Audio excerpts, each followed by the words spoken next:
वरिष्ठ पत्रकारों से कनिष्ठ पत्रकारों को मार्गदर्शन मिलेगा और हमें भी जानकारी मिलेगी कि फील्ड में जनता के बीच में आखिर क्या चल रहा है, क्या समस्याएं चल रही हैं। और जो कनिष्ठ पत्रकार हैं, जैसे आपके सोशल जस्टिस के थे शहजाद बद्री जी थे, एक आपके प्रिंट मीडिया के थे राजकिशोर जी थे, राजकिशोर शर्मा जी थे, तो बहुत से पत्रकारों ने वो सवाल रखे, उनसे उनको मार्गदर्शन मिला। वरिष्ठ पत्रकार उस आवाज़ को ऊपर उठाएंगे। कहीं ना कहीं इस वक्त इनका चर्चा जो है वो कैराना लोकसभा के टिकट पर ज़ोरों शोर से चल रहा है। सबसे पहले नेताजी आपका सोशल जस्टिस नेट पर वेलकम है। आपका भी बहुत बहुत स्वागत है बद्री जी।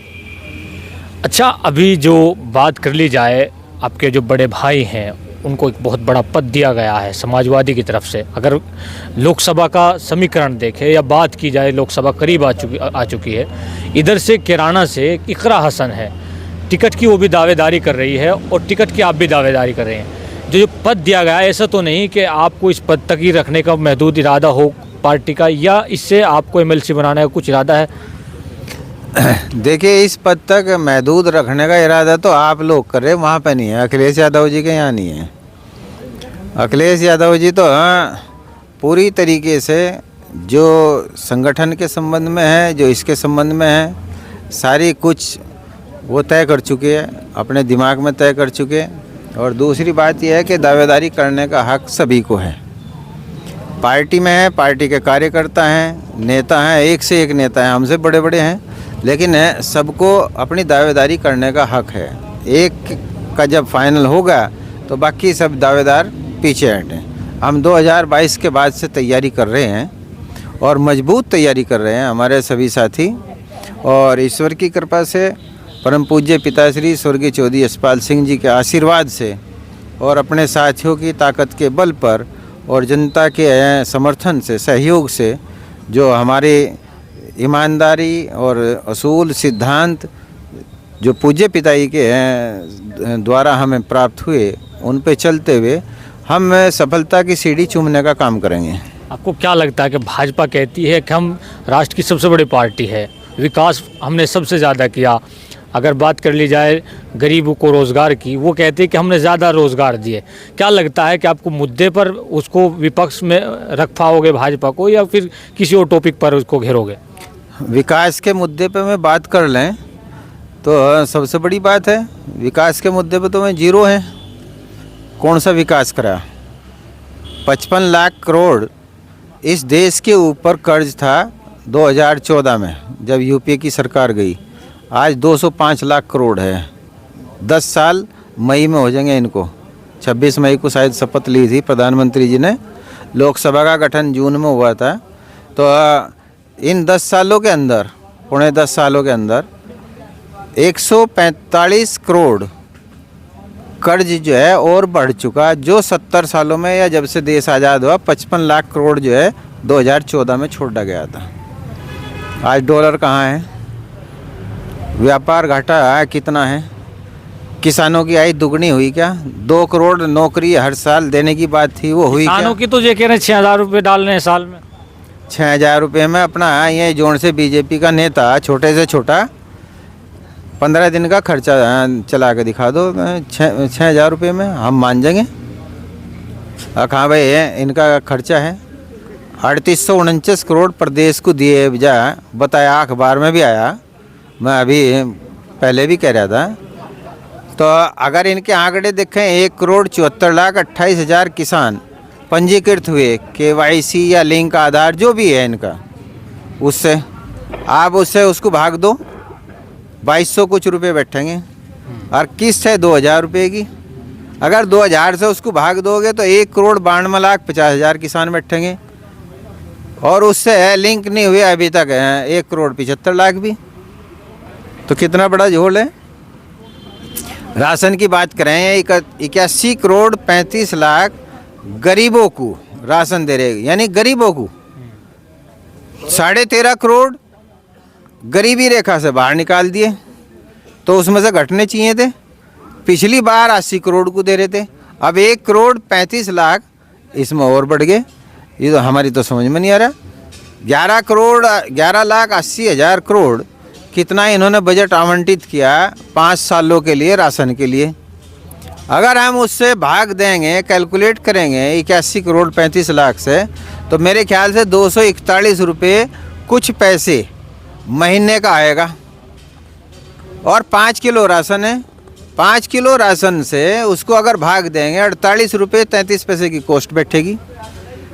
गेहूँ खरीद रहे हैं 21 रुपये, चावल खरीद रहे हैं 22 रुपये, 13 रुपये पहले मिलता था यूपीए की सरकार में, 13 रुपये दे के 5 किलो राशन, 1 किलो चीनी भी मिले थी, 2 लीटर एक कार्ड पे तेल भी मिला था मिट्टी का, मैं तो सब ख़त्म कर दिए।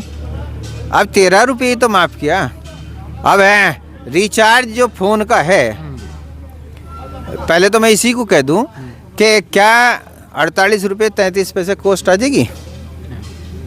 आप जोड़ के देखो, 90 पैसे डीलर का कमीशन है, ट्रांसपोर्टेशन या स्टोरेज ये जो भी खर्च बैठेगा 25 रुपये से ऊपर नहीं बैठ सकता। 48 रुपये 33 पैसे हैं, कैसे बैठ जाएगा? तो एक तो यही नहीं समझ में आ रहा, दिखाया कुछ जा रहा है, धरातल पर कुछ और है। सिर्फ इतना हो जाएगा भाई वहाँ से भेज दिया, आम आदमी कहाँ गिन लगा? बिजली का बिल कितना बढ़ रहा है? पहले कितना था? समाजवादी सरकार में कटिया कनेक्शन एक आधा कोई डाल लिया, नहीं तो कोई छेड़े भी नहीं था। और अब FIR दर्ज हो, वहाँ अलग पूजो, वहाँ अलग पूजो, और 1200 रुपये बिल आ रहा। 2450 तो मेरे ख्याल से हैं कनेक्शन के चार्जेज हैं, 1 किलोवाट या 2 किलोवाट कितने के हैं, तो ये कितना भारी है। अब GST है, 20 लाख करोड़ है GST इकट्ठा हो रही है इनकी। 50% जो सबसे गरीब हैं इस देश की आबादी का, यानी 140 करोड़ है, तो 70 करोड़ आबादी वो 65% GST दे रही। 70 करोड़ 65%। और जो टॉप अमीर हैं 10%, सिर्फ 3% GST दे रहे में। अब कितने बचे? 65 और 50 और 10 60, और ये बाकी जो है जो अमीर और गरीब के बीच में है, बाकी GST वो दे रही। तो कौन जा रहा है? राइट ऑफ किसका हुआ? अभी जी न्यूज़ का है 8400 करोड़ रुपया लोन था। सुभाष चंद्रा जी, जो मैं सुन रहा था, देख रहा था, सम्मानित भी है, 1500 करोड़ में निमट गया उनका। अब कह रहे हैं किसानों तो बिजली फ्री तो दे रहे हैं। भाई बिजली फ्री अभी तो मिलनी शुरू हुई नहीं। क्यों भाई, हुई क्या? मिलनी शुरू हुई ना जी, क्या कह रहे? अभी बिल भरा है, पिछला बिल मांग रहे अभी तो। पिछले महीने का भी बिल लिया जी, गोरों का भी पूरा निपटता 60 पड़ रहे। लो सुन लो, आप लोग ये सारे किसान हैं और किसान परिवार से संबंधित है, बता दीजिएगा ये अगर ये टेक्निकल कोर्स के लिए जाएंगे कितनी महंगी पड़ रही शिक्षा आज, स्वास्थ्य कितना महंगा पड़ रहा है।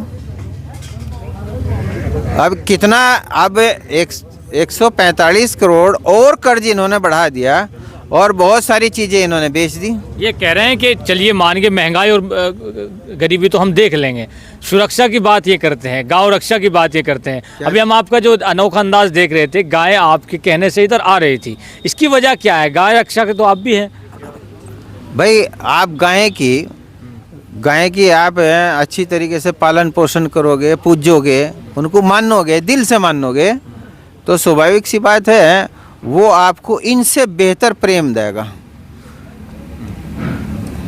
आज देश के अंदर भाईचारा ख़त्म है, ये सबसे बड़ा उदाहरण है भाईचारे का। वे समझे हैं तो उन्हें, अभी एक भाई कह रहे थे कि आवारा पशु, पहले भी आवारा कहा जाता था कोई, इन्होंने उनका नाम आवारा भी रखवा दिया। अब गौ माता जो ये सांड है, नंदी वो कह देते हम, तो इनको भी आवारा कहने लगे।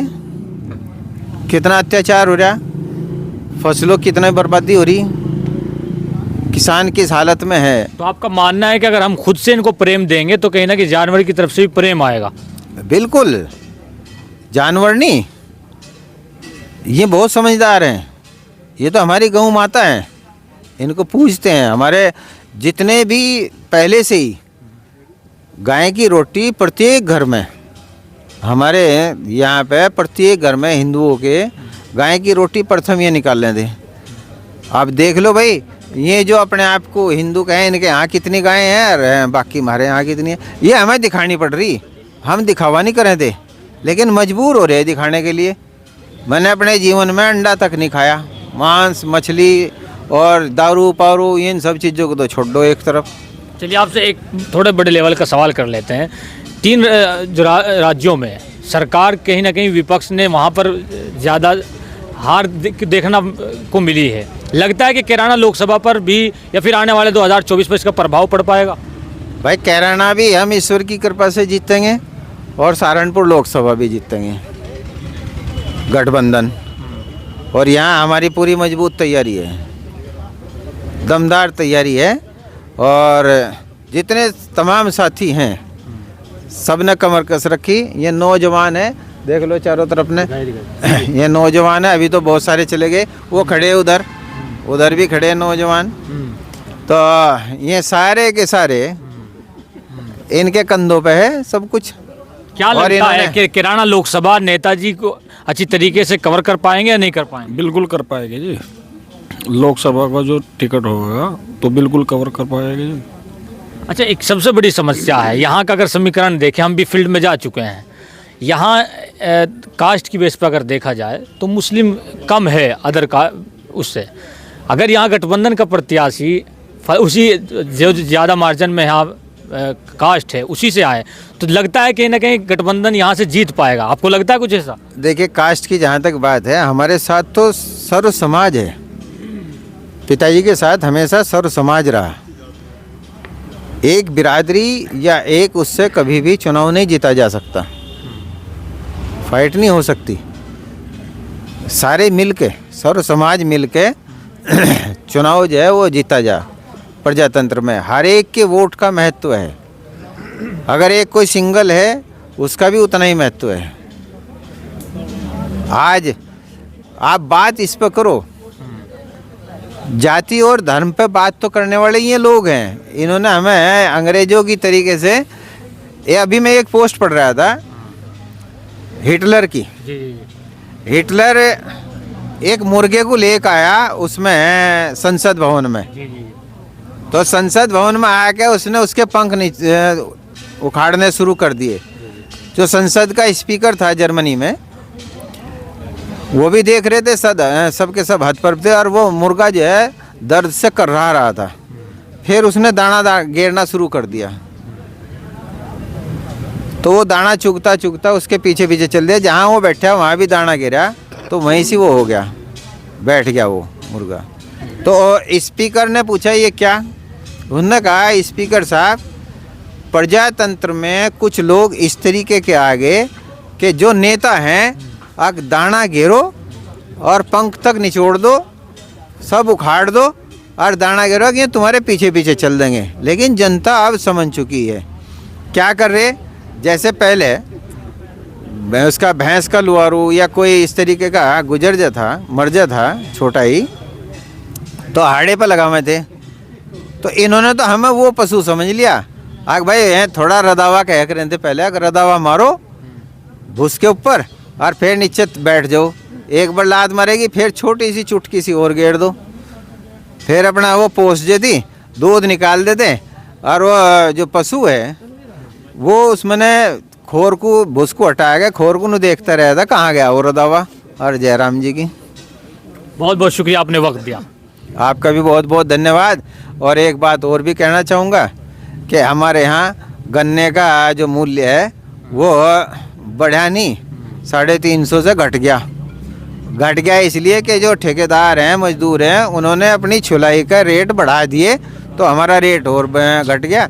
यंगे 386 है हरियाणा में, पंजाब में 391 है। और जो पेमेंट शेष है हमारी श्यामली मिल का भी, अगर उसका कैलकुलेट करोगे तो 70 रुपये कुंटल वो भी घट रहा। तो भाई यह है इस सरकार की देन। प्रधानमंत्री जी आए थे बागपत या बड़ौद कहाँ आए थे और घोषणा करके गए थे। तो भाई मेरी तो जनता से यही अगर आप अपील है। लोकसभा में जाते हैं एमपी बनते हैं, सांसद बनते हैं, तो किसानों के हित की कितनी मजबूती के साथ आप लड़ाई लड़ेंगे? बद्री जी अगर क्यों लगाओ अगर ना लगाओ ईश्वर जो है वो बचावेगा। अच्छा, ये कहीं ना कहीं अब हम आपको बताते हैं, इससे समझ लिया जाए कि हम 300 के करीब के गांव में घूम चुके हैं। अब तक का जो हमारा सोशल जस्टिस नेटवर्क का समीकरण है, आज हम उसको बता रहे हैं नेताजी के सामने, क्योंकि हमने काफ़ी दिन पहले बाइट की थी। अगर यहाँ से कास्ट बेसिस पर, क्योंकि हिंदू मुस्लिम पर चुनाव होता है और टिकट यहाँ से मुस्लिम को होता है गठबंधन से, तो कहीं ना कहीं बीजेपी आसानी तरीके से निकल जाएगी। अगर होता है मुस्लिम से अलग गुज्जर को ही चुनाव होता, टिकट मिलता है, तो कहीं ना कहीं गठबंधन पर ये सीट आ सकती है। शहजाद जी हम गुजर ये अगर समीकरण हमारा सोशल जस्टिस नेटवर्क ने जो निकाला है अब तक का, ये है, सर्वे भी यही है। और आगे का जो दिलचस्प देखना होगा 2024 में क्या निकल कर आता है, टिकट किसको मिलता है। और नेताजी एक बहुत ही समझ के साथ सवालों के जवाब देते हैं। अगर आपको लगता है कि सोशल जस्टिस नेटवर्क फील्ड में जाकर तमाम मुद्दों की बात कर रहा है, तो हमारे फेसबुक पेज को फॉलो करें और यूट्यूब पर हमारा ND UP के नाम से चैनल है, उसको भी सब्सक्राइब करें। Thank you.